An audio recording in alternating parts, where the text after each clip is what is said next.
거룩하신 하나님, 오늘 하나님의 귀한 종들, 하나님의 말씀을 맡은 사역자님들 앞에서 주의 말씀을 전하며 또 최근 이슈가 되고 있는 그리스도의 순종에 대해서 살펴보고자 합니다. 저희가 강단에서 굳게 붙들고 보수하려고 하는 것은 오직 그리스도의 십자가 대속뿐이오니 이것이 우리의 자랑되게 하시고 소망되게 하시고 한국교회가 이 복음으로 일어설 수 있도록 은혜 베풀어 주시옵소서. 우리 구주 예수 그리스도의 이름으로 기도합니다. 아멘. 반갑습니다. 저는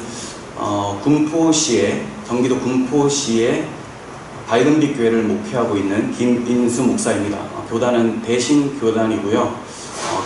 개혁신학 교리를 바탕으로 구속사적 성경 해석을 통하여서 복음적인 교회를 이끌어가고자 또 사명을 가지고 목회를 하고 있습니다. 제가 오늘 이제 준비해온 이 주제가 상당히 무거운 주제입니다.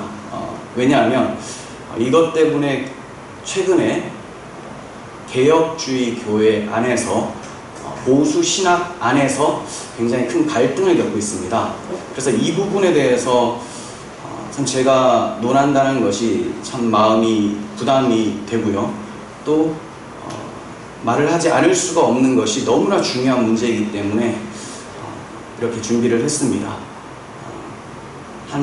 집중적으로 한 것은 한 2달 정도 거의 새벽 3시까지 잠을 자지 않으면서 열심히 연구를 했었고, 그리고 나서 한 7개월 정도를 지금까지 계속 정리를 해오면서 이 그리스도의 순종에 대한 교리가 굉장히 중요하고 이것을 잘못 정리를 하면 그리스도의 십자가 대속이 반쪽이 난다라는 것 때문에 굉장히 부담감을 가지고 또 사명감 가지고 이렇게 섰습니다. 우리 목사님께서 한번 잘 들어주시고 이것이 과연 그러한가, 그렇다면 우리가 이 십자가 복음을 반드시 보수해야 되겠다라고 좀 마음을 가져주시면 감사하겠습니다. 그래서 제목을 강단에서 십자가 복음을 회복하라 라고 부제를 정했고요. 또 그리스도의 순종과 아담 언약, 그리스도의 순종, 과연 그리스도는 어떠한 순종을 하셨는가, 그리고 그 순종의 뿌리가 바로 아담 언약이라는 것 때문에 발생이 된다라는 거예요. 아담 언약. 자, 이걸 좀 더 풀어서 설명하면 능동순종과 행위 언약의 논쟁에 대해서입니다. 그러니까 제가 말씀드리고 싶은 것은 그리스도의 능동적인 순종이라는 것이 있다고 주장하는 분들이 있고요. 또 수동적인 순종이 있다, 이렇게 둘로 나누어서 주장하는 분들이 있습니다. 근데 그 뿌리가 뭐냐? 바로 아담 언약을 행위 언약이라는 것을 통해서 이제 자신의 주장들을 이제 전개를 해 나가게 되는 것입니다. 그래서 오늘 아담 언약까지 과연 할 수 있을까가 조금 의문인데, 그래도 좀 빠른 속도로 해보도록 하겠습니다. 이게 원래 지금 PPT가 30장이에요. 근데 제가 처음 강의를 했을 때 120장이었습니다. 이거를 줄여놓은 거예요. 그러니까 엄청나게 급하고 마음이 그렇지만 또 빨리 말씀드릴 수가 없는 것이 하나하나 개념을 이해하시면서 넘어가셔야지만 이제 정리가 되기 때문에 그렇습니다. 자, 잘 보시면 강단에서 복음이 사라지고 있습니다. 왜냐하면 복음이 무엇인지를 모르는 사람들이 너무나 많아졌기 때문입니다. 분명히 예수님께서는 성경을 열심히 연구를 하되 그 성경이 영생에 대한 내용이라는 것도 너희가 알되 그것이 바로 나에 대한 말씀이다 라는 것을 기억하라 라고 말씀하셨죠. 하지만 사람들은 성경을 통해서 예수 그리스도와 그분의 사역을 발견하는 것이 아니라 윤리 도덕적인 교훈만을 찾기에 급급합니다. 또 세상에서 복받는 데 치중하여서 다른 복음으로 나아가는 경우가 참 많습니다.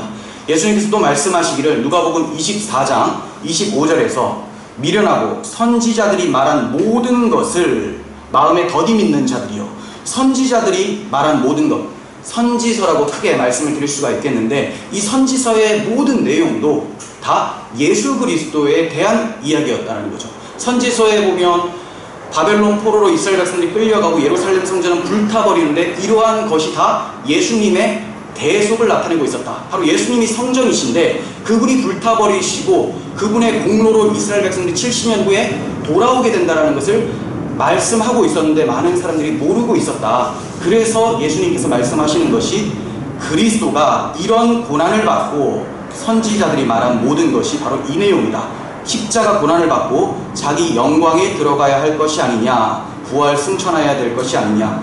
이에 모세와 모든 선지자들의 글로 시작하여 모든 성경에 쓴 바 자기에 관한 것을 자세히 설명하시니라. 그러니까 모든 성경이 예수 그리스도와 십자가, 복음, 그 사역에 초점이 맞춰 있다는 것을 예수님께서 말씀하셨습니다. 그러므로 구속사적 성경 해석은 자의적인 해석 방법이 아니라 예수께서 우리에게 이런 식으로 해석하라고 말씀해 주신 것이죠. 오히려 도덕적이고 교훈적인 것이 자의적인 해석이 될 가능성이 크고, 또 도덕 교훈을 우리가 적용을 할 수는 있습니다. 하지만 이건 어디까지나 곁가지라는 거예요. 곁가지. 항상 핵심적인 그리스도 중심적인 해석을 하고 교훈을 얻어야 됨을 이제 말씀을 통해 보게 됩니다. 누가복음 24장 44절에서도 내가 너희와 함께 있을 때 너희에게 말한 바, 즉 예수님께서 공생의 기간 동안 많은 설교들을 하셨고 기적들을 베푸시고 또 그 기적을 해석을 해주셨습니다. 이 모든 내용이 바로 구약 성경의 말씀이었다는 거예요. 모세의 율법, 선지자의 글, 시편, 이것을 예수님이 설명해 주셨던 겁니다. 그러면 그 산상순이나 모든 복음서의 설교 내용도 나를 가리켜 기록된 모든 것, 이게 바로 십자가 고난으로 인해서 영광에 예수님이 들어가시고 우리도 참여하게 되었다, 이 말씀을 하셨다는 것이죠. 자, 여기 보시면 율법이라는 것이 그리스도께로 인도하는 초등 교사의 역할을 하는 것을 우리는 잘 알고 있습니다. 자, 이렇게 복음을 알고 복음을 받은 사람들은 창세기 3장에서 깨어진 안식을 회복받아서 이제 안식의 삶을 살게 되죠.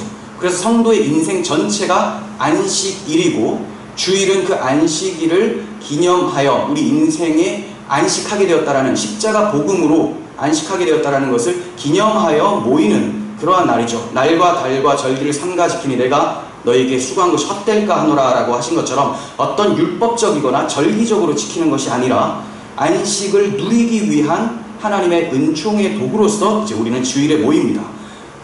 그러므로 반드시 이 율법을 통해서 복음으로 나아갈 수 있어야 되는데, 문제는 다시 율법으로 돌아가는 현상이 오늘날에도 펼쳐지고 있다는 겁니다.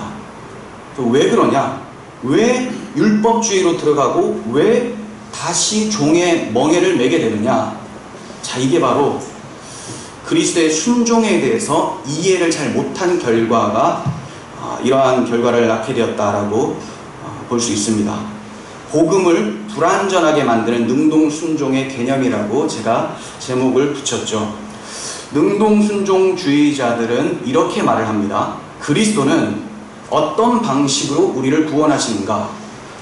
성경에는 없는 내용이지만, 이렇게 그대로 워딩을 했습니다. 성경에는 없는 내용이지만 다음과 같은 내용을 능히 추론할 수 있다. 네, 능히 추론만 할 수 있다면 사실 괜찮습니다. 삼위일체도 어떤 용어가 딱 나와 있지는 않으니까. 근데 과연 능히 추론이 가능했는가?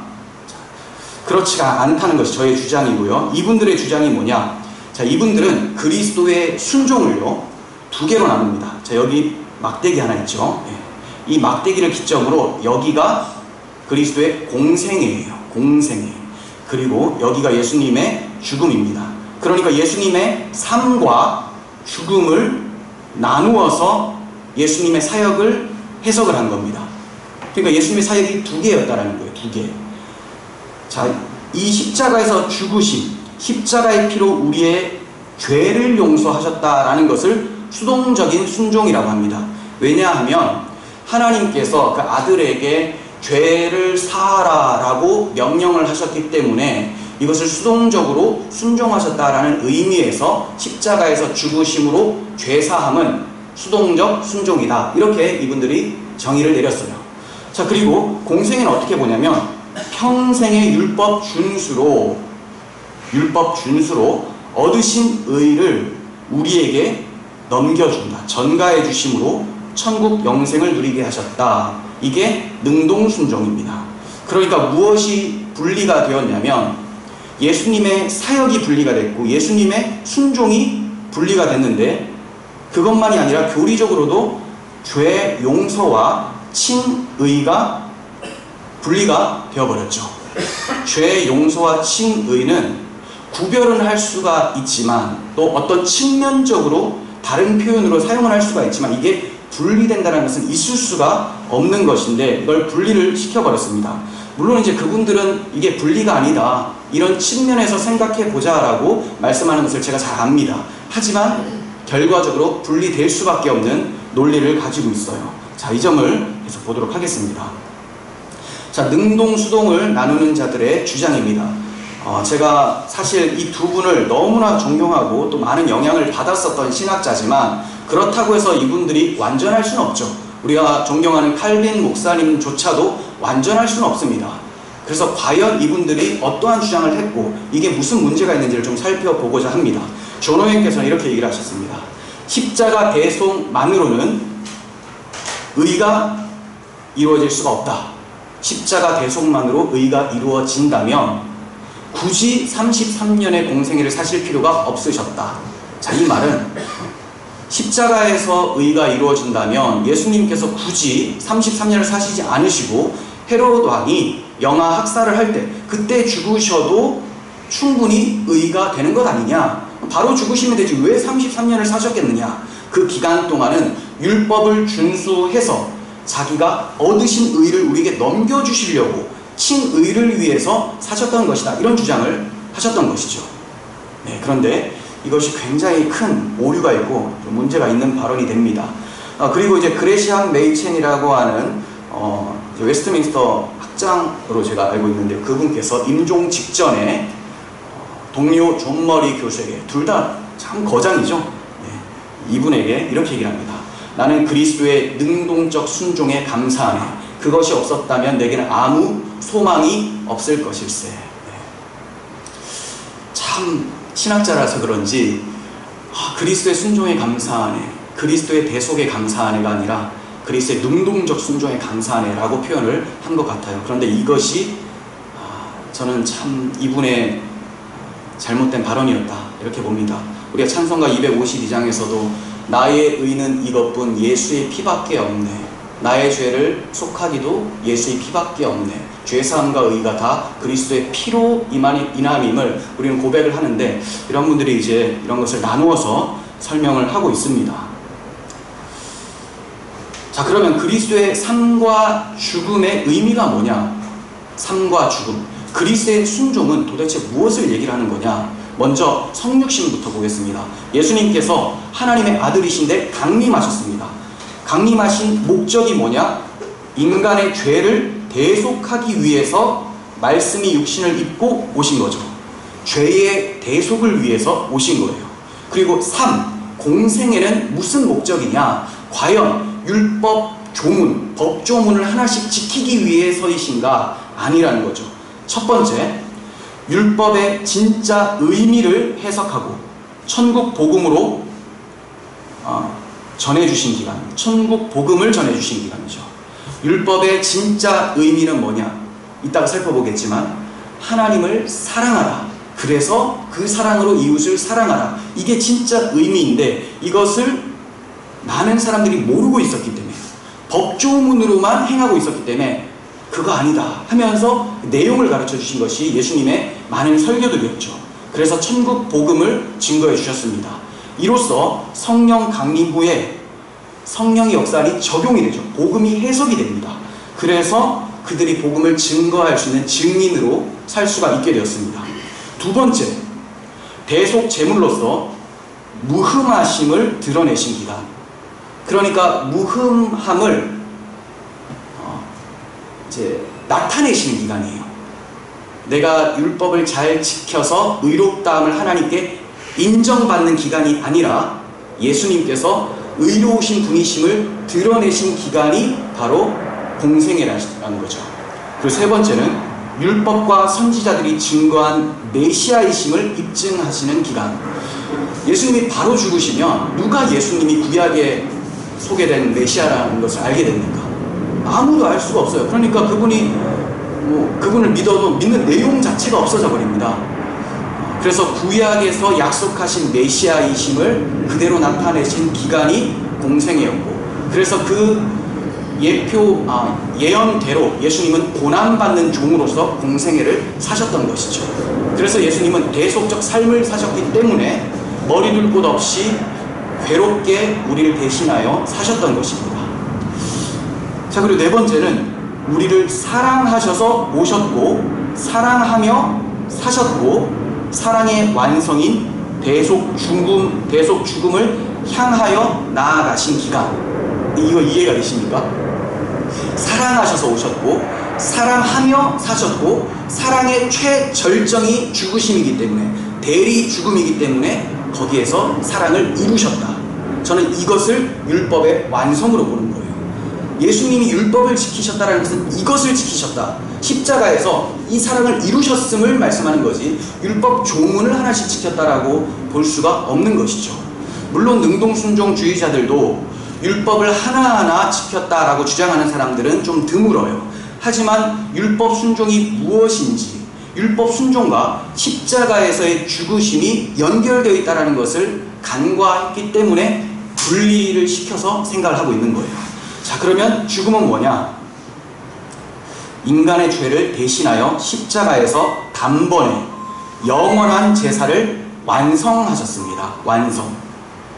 자, 그리고 부활 승천, 사망 권세를 이기시고 하나님 우편에 앉으셨습니다.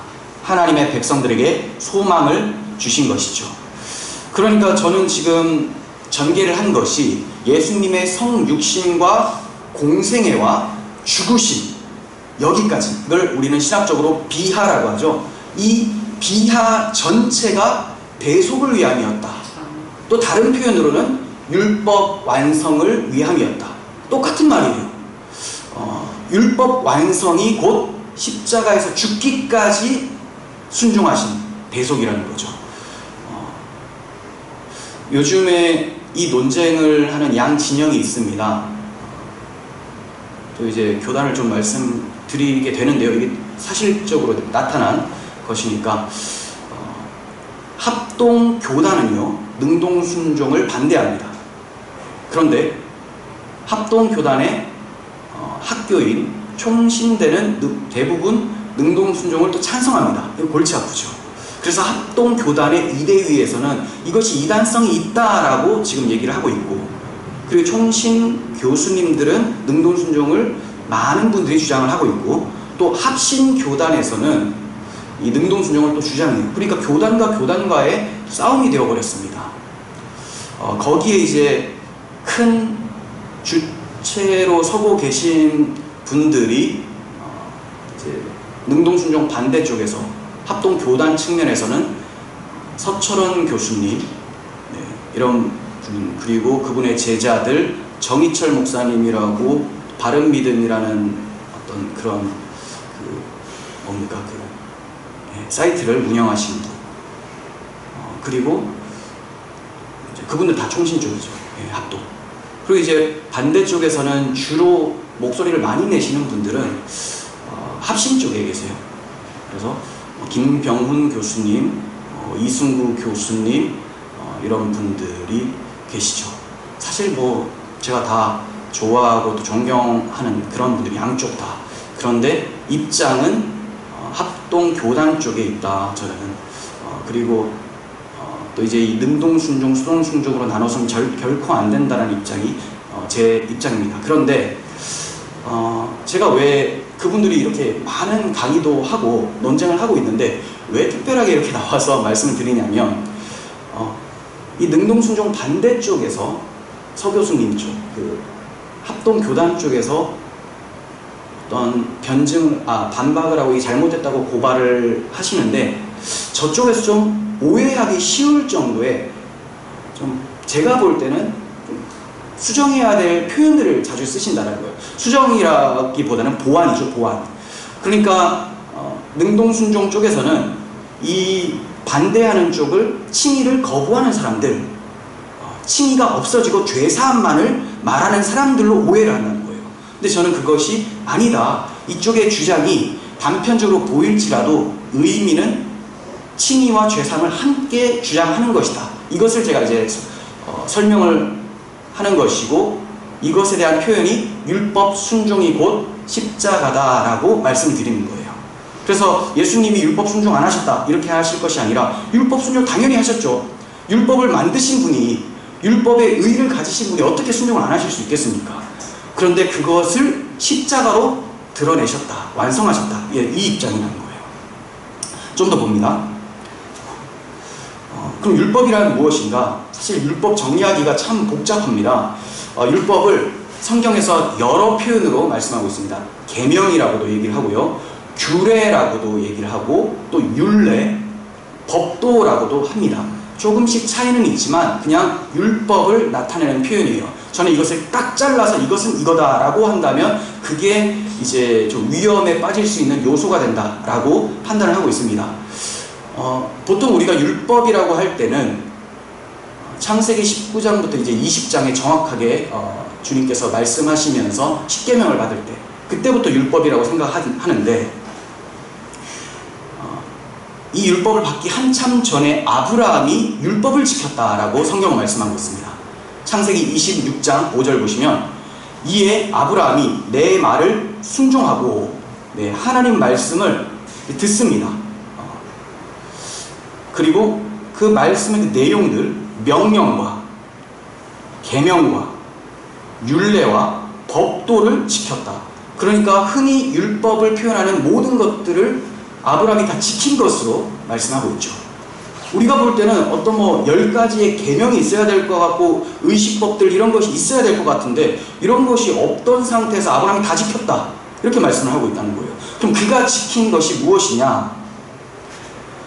자, 아브라함이 지킨 율법은 시내산 율법 받기 전에 아브라함은 율법을 다 지켰다라는 건데, 창세기 22장 16절부터 봅니다. 내가 나를 가리켜 맹세하노니, 하나님이 맹세하시는 것은 언약, 복음밖에 없어요. 복음. 그런데 이것을 말씀하시면서 내가 이같이 행하여 내 아들 내 독자까지 아끼지 아니하였은즉 내가 내게 큰 복을 주고 내 씨가 크게 번성하여 하늘의 별과 같고 바닷가의 모래와 같게 하리니 내 씨가 대적의 성문을 차지하리라. 내 씨로 말미암아 천하 만민이 복을 받으리니 이것은 네가 나의 말을 준행했다. 창세기 26장의 말씀대로 적용한다면 네가 내 율법을 지켰기 때문이다, 이렇게 말씀을 하고 있죠. 그런데 사실 그가 의롭다함을 받은 것은 22장이 아니라 15장 6절에서 이미 있었죠. 그렇죠? 15장 6절, 그를 이끌고 밖으로 나가 이르시되 하늘을 우러러 묵배를 셀 수 있나 보라. 그에게 이르시되 내가 내 자손이 이와 같으리라. 아브라함이 여호와를 믿으니 그것을 그의 의로 여기셨다라고 하세요. 여기서 여호와를 믿었다라는 것은 여호와께서 계시다, 유일신이시다, 이것만을 믿은 게 아니에요. 그거는 이미 창세기 12장에서 그가 하나님의 부름을 받아 어디로 갈지 모르는 상황에서 지시할 땅으로 순종하며 나아갔을 때부터 그러한 믿음이 있었습니다. 여기서 믿음이 뭐냐? 앞으로 하나님께서 내 자손이 하늘의 별과 같고 바닷가의 모래같이 많게 해주시겠다라는 그 언약, 그 언약을 믿었다라는 거죠. 언약. 이 언약이 바로 갈라디아서 3장 16절에 잘 설명이 되어 있는데, 이 약속들은 아브라함과 그 자손에게, 아브라함, 이삭, 야곱에게 말씀하셨던 것인데, 여럿을 가리켜 그 자손들이라 하지 아니하시고 오직 한 사람을 가리켜 내 자손이라 하셨으니 그리스도다라고 말씀합니다. 그러니까 아브라함이 믿었던 내용은 예수 그리스도를 통하여서 이제 나오죠. 큰 복을 받게 된다. 이 씨, 바로 예수 그리스도라고 하는 씨, 제라, 후손이죠. 그 자손 그리스도로 인해서 자손들이 크게 번성하게 될 것이다. 그래서 번성하게 될 것이다. 하늘의 별, 바닷가의 모래는 복수인데 내 씨라고 할 때는 제라를 단수로 씁니다. 그래서 이 예수 그리스도 한 사람으로 인해서 많은 교회들이 탄생될 것을 그가 믿었었던 것이죠. 자, 그리고 내 씨가 대적의 성문을 차지하리라. 이것도 여러분 잘 아시는 창세기 3장 15절에 여자의 후손이 뱀의 머리를 상하게 할 것이다. 대적의 성문은 가장 힘센 것이죠. 그러한 관점에서 가나안 정복 때 여리고성이 무너진 것도 뱀의 머리가 상한 것으로 이제 우리는 해석이 가능한 것입니다. 자, 그래서 내 씨로 말미암아 천하 만민이 복을 받게 된다. 이것이 네가 나의 말을 준행했기 때문이다. 그러니까 아브라함이 자기 아들 이삭을 죽일 수 있었던 것도 하나님께서 자기 아들을 내어주실 것을 미리 내어다 보며 확실하게는 알지 못했을 거예요. 하지만 그 언약을 믿고 오실 메시아의 계속을 믿음으로 행했기 때문에 그제서야 네가 나를 믿음이 드러났다라고 하나님께서 보여주신 것이지, 이때의 믿음, 의를 받게 된 것은 아니라는 거죠. 그 전에 이미 창세기 15장 6절에서 그는 의롭다함을 받았고, 그 받은 믿음을 하나님께서 그의 삶의 연단을 거쳐서 믿음 있는 자임을 드러내신 것이 22장의 사건이었던 것입니다. 그러므로 율법을 지킨다라는 말은 오실 메시아, 구약시대에서는 오실 메시아를 굳게 믿고 그분을 의지하는 것, 이것이 율법을 지킨 것이 되죠. 우리가 다시 한번 이제 율법의 진의를 한번 생각해 보겠습니다. 진짜 의미가 뭐냐? 마태복음 22장 37절부터 40절에 나온 말씀인데, 가장 큰 계명이 무엇입니까? 하나님을 사랑하고 또 이웃을 사랑하라 라는 말씀이죠. 하나님을 사랑하고 둘째도 이와 같으니 이웃을 내 몸과 같이 사랑하라. 이 두 계명, 하나님 사랑, 이웃 사랑이 온 율법과 선지자, 성경 전체에 매달려 있다. 그러니까 이 두 계명, 하나님 사랑, 이웃 사랑, 한마디로 사랑이 모든 성경을 딱 내어 달고 있다. 이렇게 말씀을 하고 있는 거죠. 강령은 매달려 있는 걸 얘기합니다. 로마서 13장 8절에서 남을 사랑하는 자는 율법을 다 이루었느니라. 예수님이 우리를 사랑해 주셨죠. 죽기까지 사랑하셔서 다 이루셨습니다. 사랑은 이웃에게 악을 행하지 않습니다. 그러니까 간음하지 말라, 도둑질하지 말라, 거짓말하지 말라 하지 않는 것이 중요한 것이 아니라 사랑하기 때문에 안 하는 것이 중요한데, 이 사랑의 본질을 빼버리면 그냥 도둑질 안 하는 것으로 나는 의롭다라고 착각을 한다는 거예요. 그래서 예수님께서 사랑이 곧 율법의 완성이다라는 것을 그의 공생의 가운데 가르쳐 주셨고, 바울이 이것을 깨닫고 해석하여 설명을 하고 있는 거죠. 그러므로 사랑은 율법의 완성이다. 그러면 그 사랑의 가장 최고점이 어디냐? 사람이 친구를 위하여 자기 목숨을 버리면 이보다 더 큰 사랑이 없다. 십자가에서 보여주셨습니다. 그래서 제가 십자가에서 죽으신, 이것은 단순히 죽는 그 사건만을 얘기를 한 게 아니죠. 오셔서 사시다가 죽으신 이 전체가 바로 율법을 지키신 것이고, 이게 율법의 완성이다라고 말씀을 드리는 겁니다. 자, 그렇다면 여기까지만 말씀을 드려도 십자가에서 죽기까지 우리의 모든 죄를 다 사하여 주신 것이고, 또 그것이 다른 표현으로는 율법을 완성하신 것이니까 율법 완성이 우리의 의가 되는 것이죠.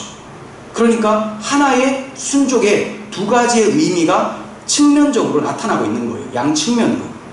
예수 그리스도의 십자가에서 죄사함과 또 다른 측면인 의가 발생이 되어진다는 거죠. 그러면 죄사함은 뭐냐? 하나님의 공의 앞에서 받아야 될 죄값을 예수께서 치러주신 것을 죄사함이라고 하는 것이고, 거룩하신 하나님 앞에 나아가는 측면을 얘기를 하는 것이 칭의라는 거예요. 칭의. 그러니까 이것은 동절의 양면처럼 딱 붙어있는 것이지, 죄사함을 받았으니 받은 상태에서는 이제 아무것도 없는 상태다. 그러니까 의를 잊지 못하면 안 된다. 이런 개념이 아닙니다. 죄사함이 곧 바로 칭의를 말씀을 하게 되는 것이죠.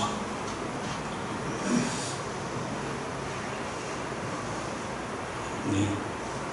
로마서 8장 1절 보시면, 그러므로 이제 그리스도 예수 안에 있는 자에게는 결코 정죄함이 없나니 이는 그리스도 예수 안에 있는 생명의 성령의 법이 죄와 사망의 법에서 너를 해방하였습니다.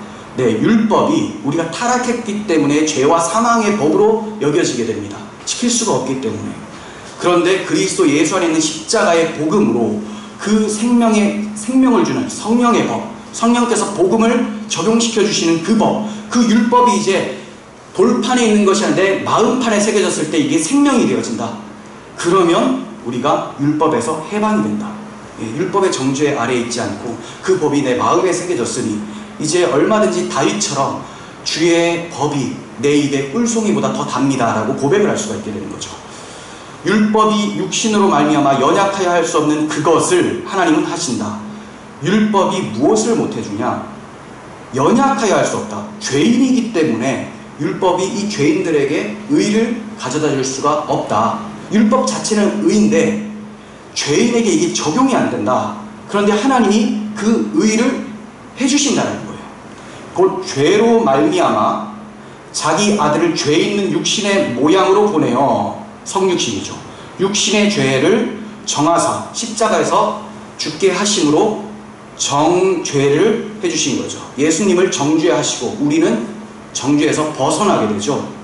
죄 용서, 예수님께는 정죄, 육신을 따르지 않고 그 영을 따라 행하는 이 생명의 성령의 법입니다.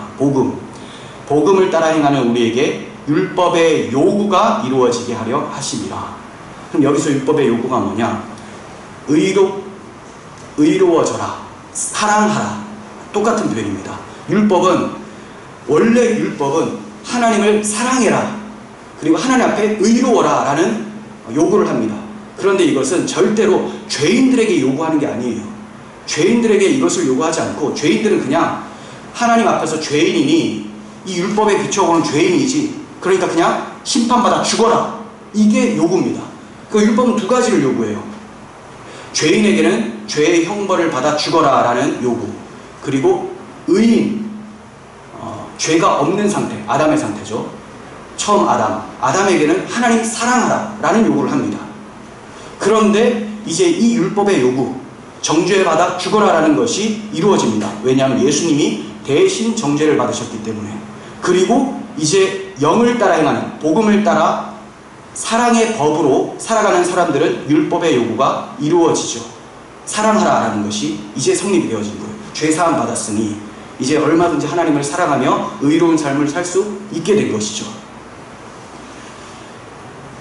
그래서 이렇게 피가 쭉 떨어졌는데,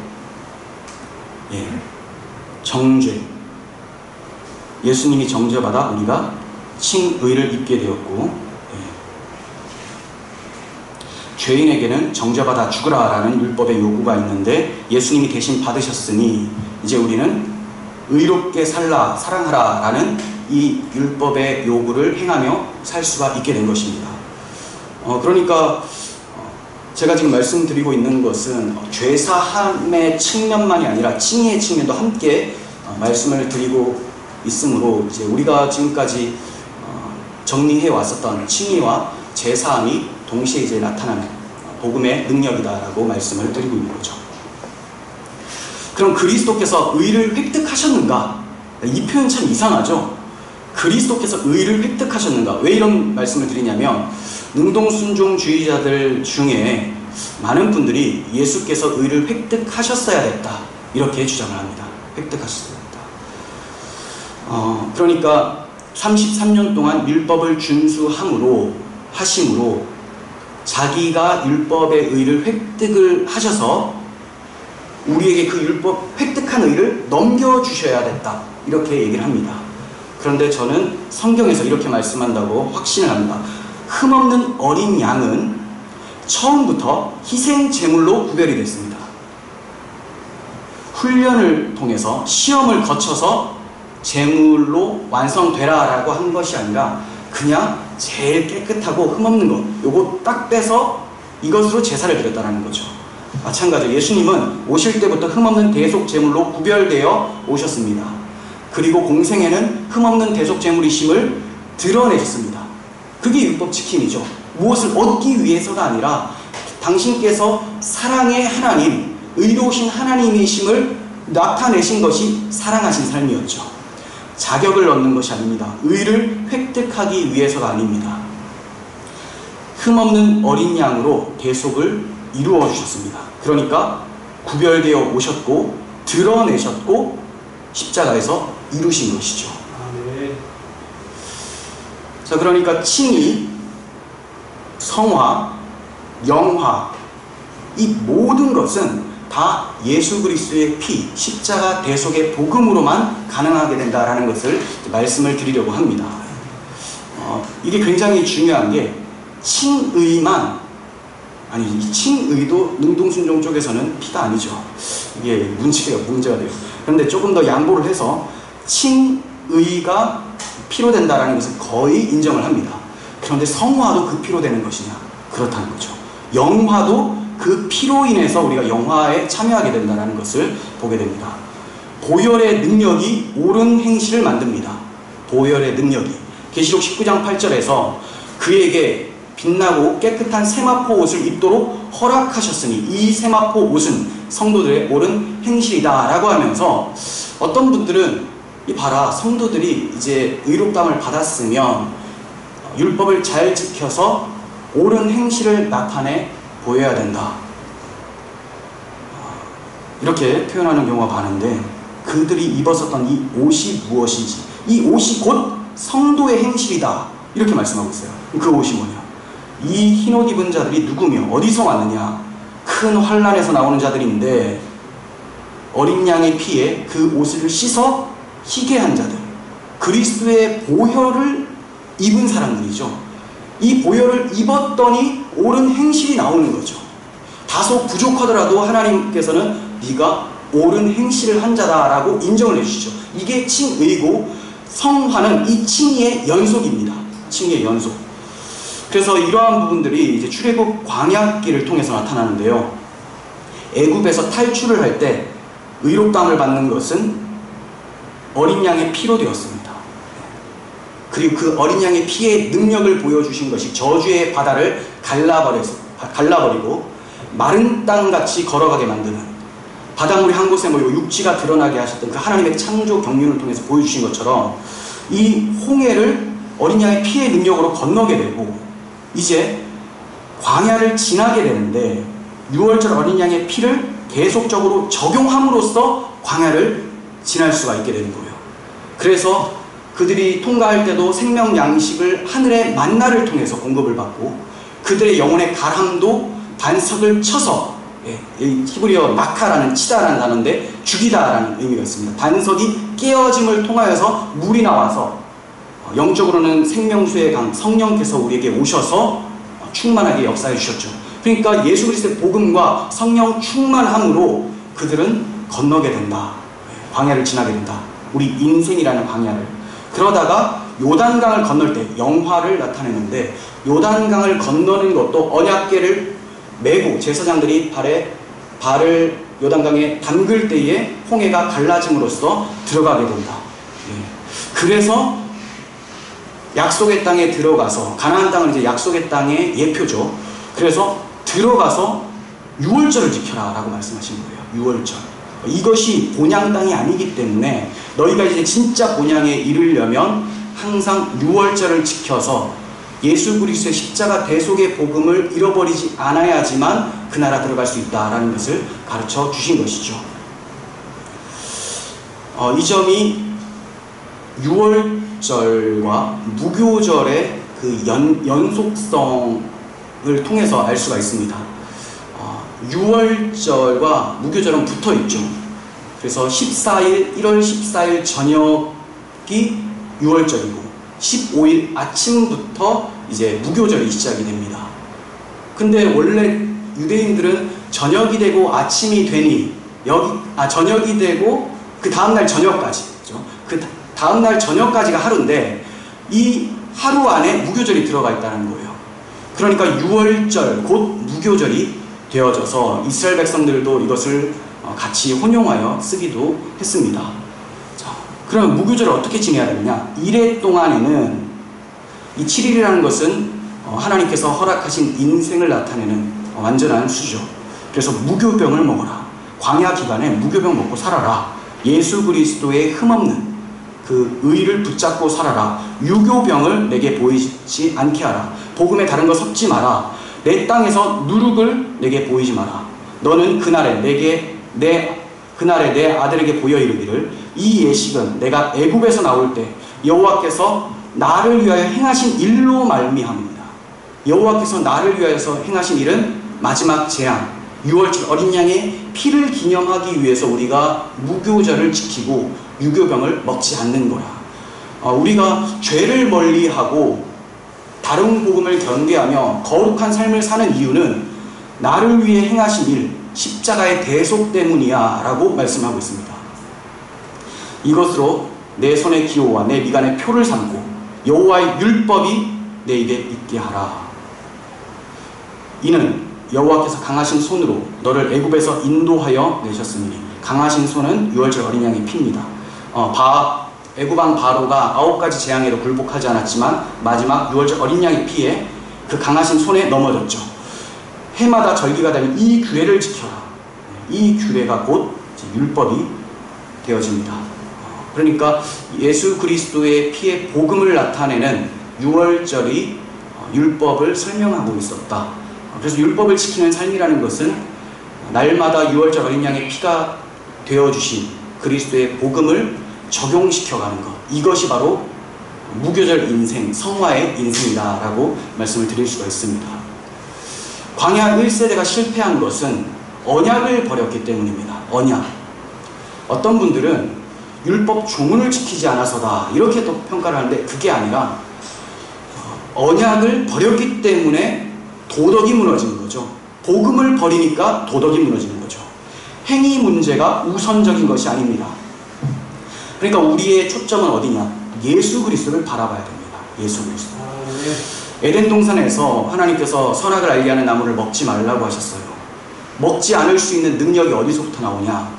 생명나무를 바라보면서 나의 생명이 하나님께 있구나, 이것을 인식하고 그 하나님의 생명이시고 그 하나님이 선악의 기준이 되시는 분이구나, 그럴 때에 그가 말씀에 즐겁게 순종할 수가 있게 되죠. 히브리서 기자는 우리에게 이렇게 말씀합니다. 믿음의 주요 또 온전하게 하시는 이인 예수를 바라보라.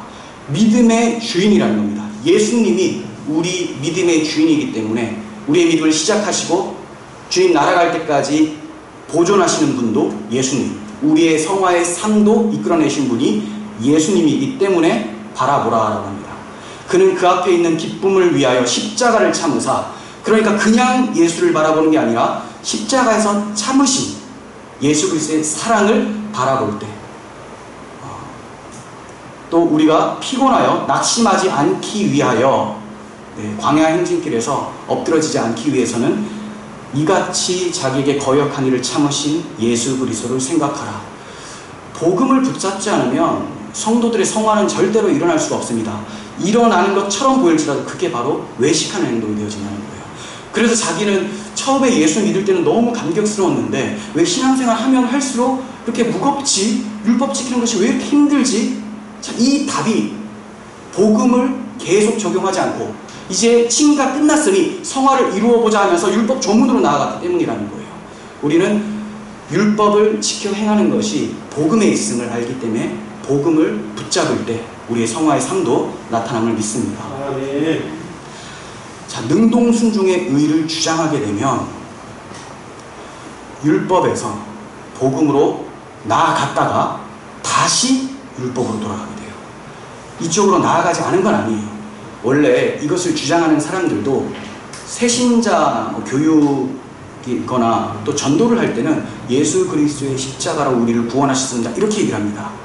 그런데 이제 더 나아가서 이 사람이 예수님을 믿었다라고 판단이 되면 이제부터는 무엇을 가르치냐면 율법 잘 지켜서 하나님께 영광을 돌리십시오. 어차피 죄는 더 이상 우리에게 형벌을 가져다 주지 못합니다. 예수님이 다 가져가셨으니, 그러니까 두려워하지 말고 열심히 지키십시오. 이게 굉장히 사람을 혼란스럽게 만드는 표현입니다. 그럼 율법을 지키다 보면 또다시 무거워지거든요. 그런데 그럴 때마다 걱정하지 마세요, 예수께서 다 가져가셨습니다. 그렇지. 또 이렇게 정신 승리하고 또 나아가다 보면 또 지워진다는 거죠. 이거 왜 그러냐? 율법 지킴이 무엇인지가 정리가 안 되었기 때문에 나타나는 현상이라는 거예요. 이분들은 율법의 진짜 의미를 망각한 채 율법 조문을 행함을 의로운 삶으로 여기게 됩니다. 그러면 여전히 율법의 종살이가 되어져요. 그래서 예배 때도 10계명을 낭독을 해요. 10계명 낭독 자체가 잘못되었다기보다는 10계명을 낭독하면 사람들은 그 진짜 의미는 생각지가 않아요. 진짜 의미는 하나님 사랑, 이웃 사랑인데 10계명 낭독 동시에 내가 가늠하지 않았고, 내가 안식일을 거룩하게 지켰고, 내가 도둑질은 했구나, 마음으로 또 가늠했구나, 했냐 안 했냐로 국한이 되어진다는 거죠, 인식이. 그래서 예수님께서는 이 율법은 유대인들에게 주신 것이고, 율법의 진의는 모든 하나님의 백성에게 주신 것이죠. 율법의 표상은, 이 표면적인 표현은 유대인에게, 그러니까 안식일이라는 것도 유대인들에게 해당되죠. 이방인들에게 안식일 지키라고 한 적이 없어요. 그럼 이게 우리를 포함한 이방인들, 모든 영적인 이스라엘 교회들에게는 어떤 식으로 적용되느냐? 예수께서 말씀하신 그 계명입니다. 새 계명. 내가 너희를 사랑한 것 같이 너희도 서로 사랑하라. 예수님이 어떻게 사랑하셨느냐? 십자가에서 죽기까지 사랑했다. 사랑은 율법의 완성이다. 그러므로 서로 사랑하면 너희가 내 계명을 지킨 줄로 알겠다라고 말씀하신 것이죠. 그러면 율법을 언급하는 것 자체가 문제라기보다는 왜 계명은 언급하는데 새 계명은 얘기를 하지 않는가? 그리고 10계명을 낭독을 했다면 왜 제사법, 규례는 얘기를 하지 않는가? 그 제사법, 규례 때문에 우리가 율법을 지킨 자가 되었는데 그것을 같이 낭독하지 않으니 우리의 모든 생각들이 계속 율법 조문에 메어지는 결과가 나타나게 된다는 거예요. 능동순종, 수동순종, 예수님의 삶과 죽음을 구분해버렸습니다. 칭의는 아름다운 옷을 입는 것이다. 속죄는 더러운 옷을 벗겨내는 것이다. 자, 이렇게 이들이 정리를 했습니다. 그러니까 더러운 옷을 벗겨냈으니 이제 어떤 상태냐? 저는 그게 새로운 옷을 입은 상태라고 보는데 지금 이렇게 나누어 버리면 이게 잘라버렸잖아요. 이게 문제예요. 잘라버렸기 때문에 더러운 옷을 벗었으니 알몸이 되었다라는 거예요. 깨끗하긴 하지만 알몸이 되었다. 그 알몸이 더러운 거예요. 알몸이. 그래서 아담에게 뭐 묻은 게 아니지 않습니까? 알몸이 들어왔는데 벌거벗었는데 수치스러움을 느꼈지 않습니까? 더러운 죄를 벗겼다라는 것이 곧 의를 입었다라는 건데 잘라버리고 더러운 옷을 벗겨냈으니 알몸이 되었다. 그대로 두면 안 되고 뭔가를 입어야 된다라고 얘기를 합니다. 그래서 옷을 갈아입는 것 이렇게 잘라버렸죠. 근데 십자가의 본래 뜻은 피가 떨어지면 그 피로 죄 씻음이 발생하게 되고 피로 씻었으니 이건 이제 제가 그림으로 표현한 게 좋을 것 같아서 말씀을 드리는 건데 샤워기에 예수 그리스도 피가 쫙 나오는 거예요. 그럼 나의 오물들이 씻겨졌습니다. 그럼 내가 알몸이냐? 아니라는 거죠. 피가 나를 씻었기 때문에 벌겋게 옷을 입은 상태라는 겁니다. 이것이 우리의 의가 된다는 거죠. 그러니까 이게 절대 나눌 수가 없어요. 영 단번에 우리를 깨끗하게 해주셨기 때문에 그것이 의다. 네. 그러면 이분들이 칭의와 속죄를 분리하는 이유가 무엇일까요? 칭의와 속죄를 분리하는 이유. 이게 바로 행위 언약이라는 것을 잘못 정의했기 때문입니다. 행위 언약이라는 말 자체가 어떤 큰 문제가 되는 것은 아닌데 우리가 사실 우리라고 해도 되는 것이 개혁 신학의 대부분이 이제 이 행위 언약을 이처럼 배웠습니다. 그래서 능동순종이 나올 수밖에 없는 구조로 우리는 배웠습니다. 물론 그렇게 전개하지 않은 신학자들도 조금 있지만 다수가 행위 언약을 능동순종이 나오도록 만들어냈습니다. 그게 뭐냐? 아담이 있어요. 참 사실 행위 언약만 해도 한 2시간, 그리고 능동순종이 한 2시간인데 줄여서 말씀드리기가 부담이 됩니다. 한번 그래도 핵심만 좀 말씀을 드리겠습니다. 자, 첫 번째 아담, 하나님께서 창조하셨어요. 그런데 이 아담의 상태를 어떻게 정리했냐면 죄는 없지만 의롭지는 못한 상태다. 이렇게 정리를 했습니다. 능동순종 쪽에서 행위 언약을 그렇게 정리를 해요. 죄는 없지만 의롭지는 못한 상태다. 좀 전에 계속 반복했었던 표현이죠. 죄가 씻겨졌지만 의롭지는 못하니까 의를 입어야 된다는 개념이 여기서 나옵니다. 그래서 하나님 백성은 아니고 하나님 백성이 되어야 되는 상황이었다. 이렇게 표현하는 사람들도 있고요. 또 조금 온건하신 능동순종주의자들은 하나님의 백성이긴 하나 아직 완성된 하나님 백성은 아니었기 때문에 절대적인 하나님 백성이 되기 위해서는 더 나은 상태로의 돌입이 필요했다라는 거예요. 또 어쨌든 뭐 말장난 같은 것이 사실은 똑같아요. 지금 이 아담의 상태가 뭔가 부족하여 더해져야 되는 상태라는 것으로 시작을 합니다.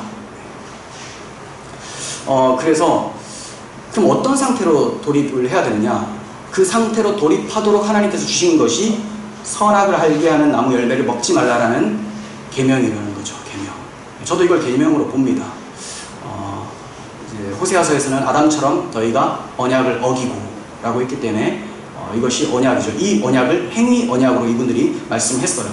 물론 행위 언약이라고 표현할 수 있어요. 왜냐하면 먹으면 죽는다 라고 했으니까 먹으면 어떤 행위를 하면 죽는다.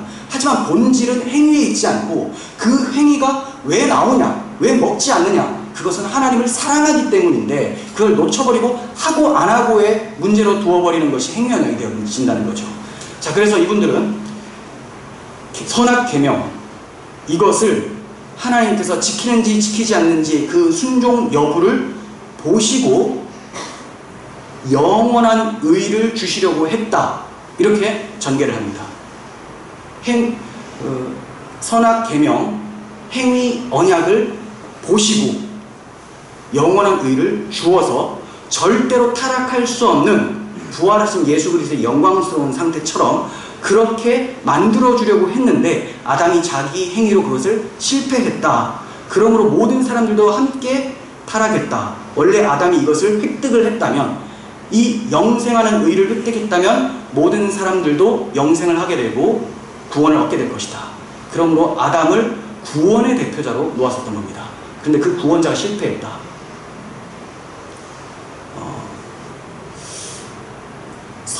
순종 여부를 보시고 영생 얻는 의를 주시겠다라고 전개했다는 것은 무엇이 전제되느냐?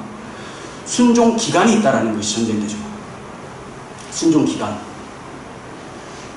그래서 어떤 분들은 테스트 기간을 보시고 아담이 잘 지키면 영생 얻도록 영광스러운 상태로 돌입을 약속하셨다. 그리고 싸움을 그래도 잘 하시는 분들은 기간을 얘기를 하잖아요. 성경이 없으니까 이거 말하는 동시에 큰일 나거든요. 이건 이길 수가 없습니다. 그래서 그냥 순종을 보시고 이렇게 얘기하지만 순종을 뭐 어떻게 보신다라는 거예요. 이게 문제라는 거죠. 자, 그래서 아담이 영원한 의를 획득하지 못했기 때문에 죄를 잊게 되었고, 그렇죠? 사망하게 되었고, 의는 획득하지 못해서 추방을 당하게 됐다. 구원에 실패한 아담의 운명, 이렇게 된 거예요. 그러면 예수님은 어떤 분으로 전개를 하느냐? 둘째 아담으로 표현합니다. 근데 둘째 아담이라는 표현은 없습니다, 성경에. 근데 이것을 혼용해서 써요. 고린도전서 15장에서는 마지막 아담이라고 하고 둘째 사람이라고 표현을 하죠. 그런데 이것을 그냥 뭐 비슷하겠거니 해서 써버립니다. 마지막 아담이라는 것은 타락한 아담의 그 모든 죄를 끊고 구원의 대표자로 선다라는 표현인데, 여기서 이제 둘째 아담이라고 일부러 쓴 이유는 그냥 혼용해서 썼겠지만, 아담이 원래 그리스도로 주어졌는데 그 그리스도의 사역에 실패했기 때문에 이제 또 다른 구원자가 왔다라는 것으로 성립이 되어진 거죠. 그래서 둘째 아담이라는 표현은 사실상 좀 위험한 표현이 됩니다. 자, 그래서 광야 40일의 시험 또는 길게는 33년의 생애로 아담이 얻지 못한 의를 획득했다, 이렇게 됩니다. 공생애로 기간이 나왔죠. 왜 기간이 나왔느냐? 이것 때문에 나온 거예요. 선악 순종 여부, 선악 계명 순종 여부를 통해서 의를 주시려고 했는데 이것을 실패했으니 예수님은 그 기간에 순종을 하겠다. 네. 그래서 인류를 구원하셨다. 십자가 대속으로는 죄만 씻어주시는 것이고 의를 주지는 못한다. 의는 여기에서 기간 동안 순종한 의를 통해서 의롭게 해주신다. 근데 이게 틀렸죠. 왜냐? 일시적 순종 여부로 시험 기간이 있죠. 일시적 순종 여부로 영원한 의를 주신다는 것 자체가 비논리입니다. 거룩하시고 영원하신 하나님 앞에 계속 영원한 의를 지니고 있으려면 영원히 순종을 해야 되죠. 영원히. 그런데 일시적으로 순종을 했다. 근데 하나님은 영원한 의를 주신다? 이것 자체가 모순이 되어집니다. 비성경적이에요. 예수님께서 공생의 기간에 의를 획득했다라고 하는 것은 33년의 순종으로 영원한 의를 획득했다라고 하는 것인데 그것은 있을 수가 없는 일입니다. 그런 의를 받았다면 우리가 33년만 의롭다함을 받게 되죠. 33년만. 그렇지 않으면 예수님이 지금 보좌 우편에서도 계속 율법을 지키고 계셔야 된다는 거예요. 갈라디아서 3장 10절에서 기록된 바 누구든지 율법책에 기록된 대로 모든 일을 항상, 이게 중요합니다. 항상 행하지 아니한 자는 저주 아래 있다. 왜? 하나님이 항상 계신 영원하신 분이신데 일정 기간만 지키다가 그만둬버리면 저주 아래 있게 된다. 그래서 항상 행해야 되는데 예수님의 십자가는 어떻게 우리에게 영원한 의가 되느냐? 영원한 속죄를 이루어 주셨기 때문에 그 피로 영원한 속죄를 이루사 단번에 하나님 성소로 들어갈 수 있게 해주셨기 때문에 영원한 의가 되죠. 그런데 33년의 순종은 우리에게 영원한 의가 될 수가 없다는 거예요. 근데 이러한 사고가 왜 나왔냐? 행위언약을 그렇게 설정했기 때문이라는 겁니다. 아담에게는 원래 생명이 있었습니다. 이건 다 공감하시죠? 살아있으니까 살고 죄가 없고 의로운 상태니까 하나님 말씀대로 순종하며 살 수가 있죠. 그래서 하나님의 형상대로 지음을 받았죠. 의와 거룩함으로 지음을 받은 존재가 아담이었습니다. 그는 하나님의 사랑의 언약에 충실하면 제가 행위의 언약을 사랑의 언약으로 바꾸어서 지금 설명합니다. 사실 똑같지만 이렇게 이해하시는 것이 훨씬 더 도움이 되시기 때문에 말씀을 드리는데 사랑의 언약에 선악 계명을 먹지 말라는 이 언약에 충실하면 즉 하나님을 사랑하며 살며 계속 살게 되는 것이었습니다. 언제까지? 순종할 때까지. 1000년을 순종하면 1000년을 살고 만년을 순종하면 만년을 살고 그런데 만 1년째 되는 날에 타락하면 그 의는 상실이 됩니다. 이게 아담의 상태였어요. 하나님은 아담에게 더 나은 상태로 돌입해라 라고 설정을 해주신 적이 없는데 이 설정을 해버린 이유가 뭐냐? 예수 그리스도께서 능동적인 순종을 취하셔서 의를 획득하셔서 우리에게 넘겨준다는 것을 먼저 정해버렸기 때문에 그리고 나서 이 에덴 동산을 해석을 해버렸기 때문에 일어나는 결과라는 거죠. 사실 우리가 그 솔직한 마음으로 그리고 진실된 마음으로 창세기 1장에서 3장을 보면 아담이 하나님 백성이구나, 하나님의 자녀요, 하나님의 신부구나를 알게 됩니다. 그리고 하나님께 순종하면 계속 살 수 있구나. 그런데 그것을 하지 못했기 때문에, 하나님 사랑 못했기 때문에, 이게 율법이죠. 하나님을 사랑하지 못했기 때문에 타락했구나. 근데 예수께서 십자가에서 그 영원한 사랑으로 율법을 이루심으로 아담과 아담에게 속한 하나님의 택자들 다 구원하셨다. 이렇게 이제 적용을 할 수가 있는 거죠. 자, 이번에는 결혼 언약을 통해서 행위 언약이 잘못되었음을 좀 말씀드리려고 합니다. 사실 굉장히 여러 가지 비유로서 말씀을 드릴 수 있겠지만 아주 핵심적인 비유가 이겁니다. 하나님과 아담과의 관계는 언약 관계라는 것을 우리는 잘 압니다. 언약 관계. 하나님의 백성이니까 언약이 주어지죠. 법이 주어집니다.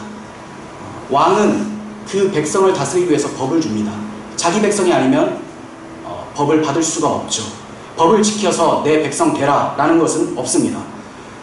네가 대한민국의 헌법을 잘 지키면 대한민국 국민이 되게 해주겠다라는 것은 없고 국민이 되었으니 법을 지키는 겁니다.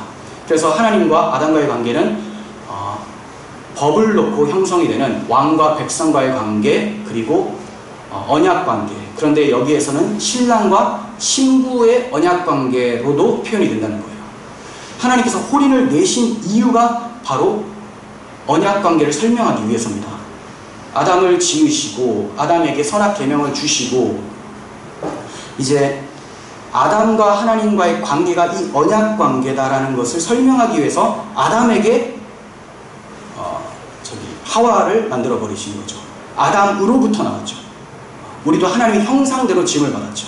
그래서 그 아담과 하와의 관계를 통해서 하나님과 우리 관계가 어떠한지를 설명해 주는 것이 바로 결혼이라는 거죠. 그래서 이미 신부된 아담에게 나만 바라봐 하고 언약을 주신 것이지, 다른 말로 당신 나만 사랑해야 돼요 라고 우리는 결혼 생활을 합니다. 그럼 나는 검은 머리가 팥뿌리가 될 때까지 당신을 사랑하겠습니다 라는 화답을 하죠. 그래서 결혼을 하는 거죠. 그런데 나만 바라보는지 시험한 후에 신부로 삼아줄게, 이건 아니라는 거죠. 하나님의 신부기 때문에 선악 계명을 주셨던 거예요. 아담은 처음부터 하나님의 백성, 하나님의 신부였던 것입니다. 그러므로 이 언약은 사랑의 언약이에요. 사랑의 언약은 신부인 아담이 외도하지 않는 한 깨지지 않기에 계속 하나님의 신부로 살게 됩니다. 외도를 하면 깨어지죠. 율법에서도 표면적으로는 그래요. 외도를 하면, 간음하면 헤어져도 좋다. 그런데 진짜 의미는 그렇지는 않죠. 깨어져도, 외도하더라도 다시 찾아와라. 호세아서를 통해서 나타나죠. 외도하지 않는 한 깨어지지 않기에 계속 하나님의 신부로 살 수 있다. 그러니까 선악을 알게 하는 나무 열매를 먹지 않는 한은 하나님의 신부로서 계속 사는 겁니다. 그러나 신부 아담이 뱀의 말을 듣고 외간 남자의 말을 듣고 외도를 합니다. 영적 간음을 하죠. 그래서 이스라엘 백성들은 내 장자다라고 하면서 아들 관계라고도 말씀하지만 내 신부다라고도 하시죠. 너희가 신랑이 나를 버렸다. 그게 우상숭배를 통해서 나타납니다.